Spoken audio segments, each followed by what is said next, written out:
Bismillah, alhamdulillah, salatu wassalam ala rasulillah wa ala alihi wa sahbihi wa man walah. Assalamu alaikum wa rahmatullahi wa barakatuh. Donc nous sommes le 26 Ramadan et nous allons évoquer comme d'habitude donc deux événements qui ont eu lieu ce 26 Ramadan.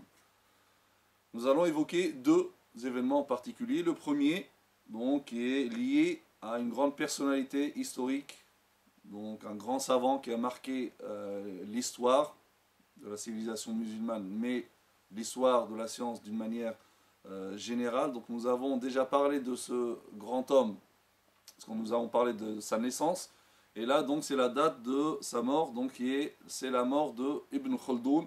Donc Ibn Khaldun, rahimallah, donc qui est mort le 26 Ramadan, d'autres disent le 25, donc 25 ou 26 Ramadan, en l'an 808 de l'Hégire, qui correspond donc environ au 16 mars 1401. Donc Ibn Khaldun, donc ce savant encyclopédique, donc qui est vraiment une formation complète.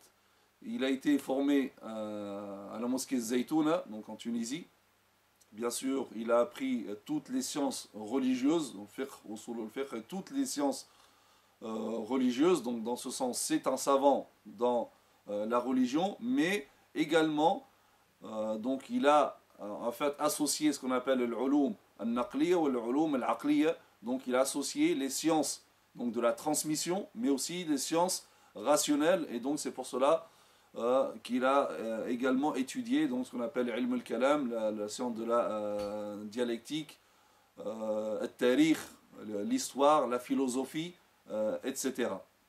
Donc c'était un savant, comme je l'ai dit, donc un savant encyclopédique. Donc il a beaucoup voyagé. Il était, donc bien sûr, il était en Tunisie. Ensuite, en Algérie, là où il s'est marié d'ailleurs avec une Algérienne. Il s'est installé ensuite au Maroc, donc dans Jama' al-Qarawiyyin, là où il a enseigné. Il est parti en Andalousie. Il est revenu au Maroc. Ensuite, donc il envisageait donc de partir faire le pèlerinage. Donc il est parti en Égypte, et en Égypte là il a été ébloui par l'état des Mamelouks à l'époque. Donc c'était les Mamelouks qui gouvernaient l'Égypte, et il a été ébloui par la civilisation au niveau donc de la science, au niveau de la société. Il a été ébloui par les Mamelouks, donc il s'est installé là-bas, puisqu'il n'a pas pu. Lui, il était parti en Égypte à la base juste pour se préparer, pour continuer et aller faire le pèlerinage, mais finalement il n'a pas pu le faire. Et ensuite, plus tard, donc il a même donc appelé, ou il a fait venir sa famille, mais Allah Azza wa Jalla a voulu qu'il voie de ses yeux le navire qui transportait sa femme et ses enfants brûlés, et donc il a vu périr de ses yeux, donc de loin. Il voyait donc le navire brûlé, et à l'intérieur il y avait son épouse et ses enfants et toute sa famille, et une grande partie de ses livres ont péri dans ce navire. Alors Ibn Khaldun, rahimahullah, comme j'ai dit, c'est un grand savant. Il a été précurseur de plusieurs sciences, notamment la philosophie de l'histoire, et ça on peut le voir dans son livre Al-Muqaddimah, dans lequel il établit les facteurs donc de la naissance des civilisations, etc. Donc vraiment son livre, c'était un livre qui est consacré à la philosophie de l'histoire. Donc c'était lui finalement le précurseur de ce concept de la philosophie de l'histoire, et non pas comme on a l'habitude en Occident d'attribuer ceci à certains savants occidentaux comme Vico. On considère qu'il est le précurseur de ce concept de la philosophie de l'histoire, mais en réalité, c'est Ibn Khaldun qui est le précurseur de ce concept. Il est également le concepteur de la science de la sociologie, ilm al-ijtima'. Donc c'est même le père de la sociologie, celui qui a posé donc les fondements de cette science de la sociologie bien avant Auguste Comte, qui donc on considère comme l'un, ou si ce n'est le précurseur de la sociologie.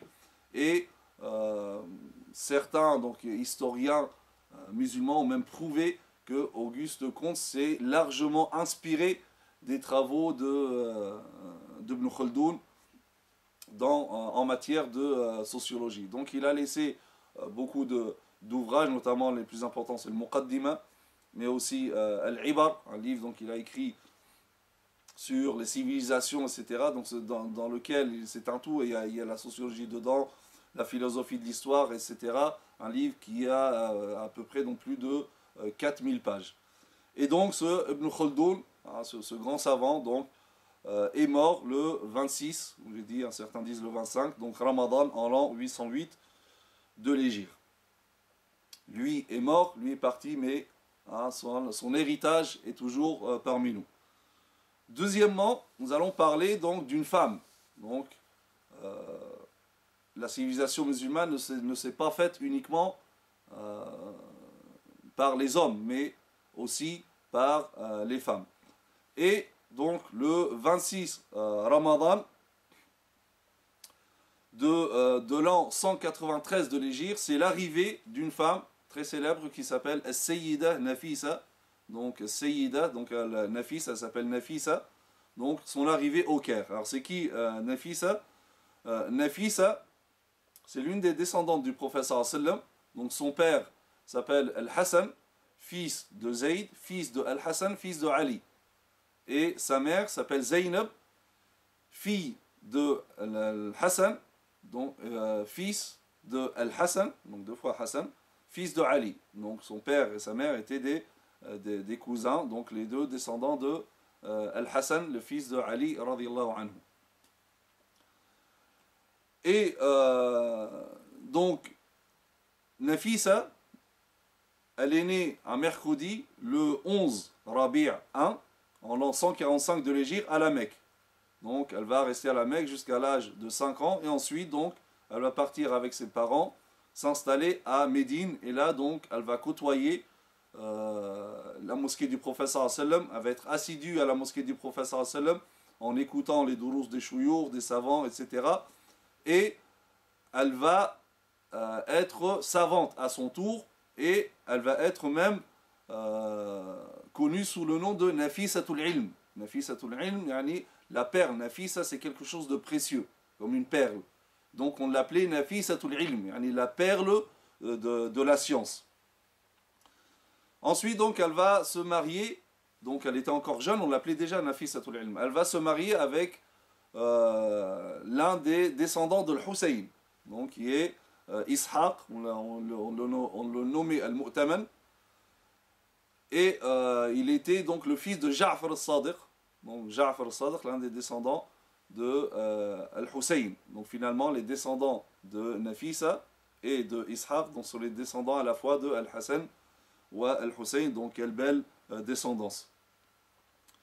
Donc, donc, pendant le mois de Ramadan, en l'an 193 de l'Hégire, donc elle et son mari donc, décident d'aller s'installer en Égypte, et donc ils vont en Égypte, et ils arrivent au Caire en l'an, ou bien le 26 Ramadan, toujours bien sûr, c'était dans le même mois, donc en l'an 193 de l'Hégire. Donc elle va s'installer chez une femme égyptienne qui s'appelle Hani, qui avait une grande maison.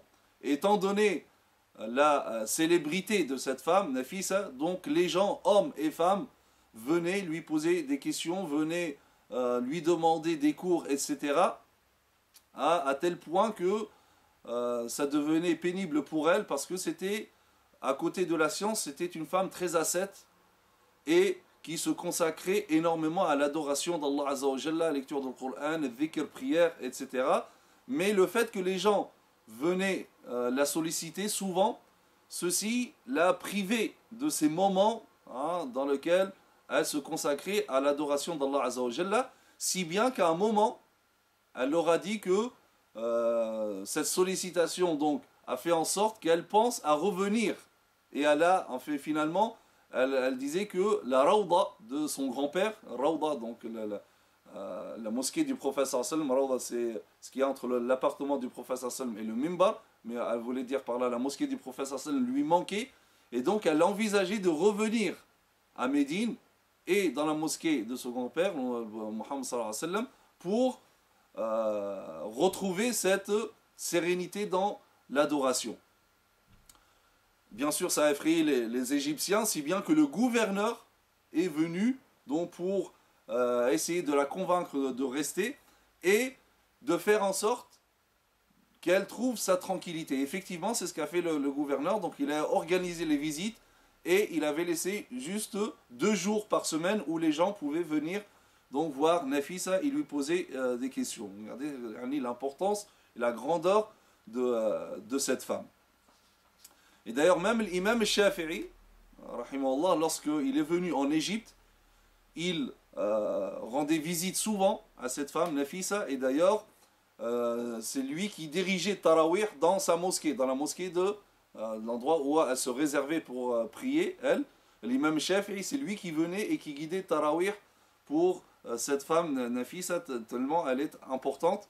Et d'ailleurs, même lorsque l'imam Shafi'i était malade, il lui envoyait une lettre ou quelqu'un pour lui dire que, ah, chère cousine, parce que lui aussi il est de Quraysh, donc il lui disait, ah, chère cousine, fais des invocations pour moi. Et d'ailleurs, pendant sa maladie de mort, l'imam Shafi'i avait demandé à ce que ce soit, ou à ce que Nafisa vienne faire salat al-janaza sur l'imam Shafi'i, effectivement, lorsque l'imam Shafi'i mort en l'an 204 de l'Hégire, Nafisa donc est venue et elle a fait salat al-janaza sur l'imam al-Shafi'i. Et pendant le mois de Ramadan, en l'an 208 de l'Hégire, Sayyida Nafisa est décédée. Son mari, hein, Ishaq, envisageait au départ de prendre sa dépouille pour l'enterrer à Médine, à Al-Baqiyah. Mais les Égyptiens donc, ont insisté pour qu'elle soit donc enterrée en Égypte et c'est ce qui a été fait. Donc voilà pour les deux événements de ce jour du 26 Ramadan. Donc on a présenté de grandes personnalités de l'histoire musulmane, un homme donc qui est Ibn Khuldoun rahimahullah et une femme Nafisa رحمه الله وسبحانك اللهم بحمدك نشهد أن لا إله إلا أنت نستغفرك ونتوب إليك وصلى اللهم على سيدنا محمد وعلى آله وصحبه وسلم تسليما والسلام عليكم ورحمة الله وبركاته.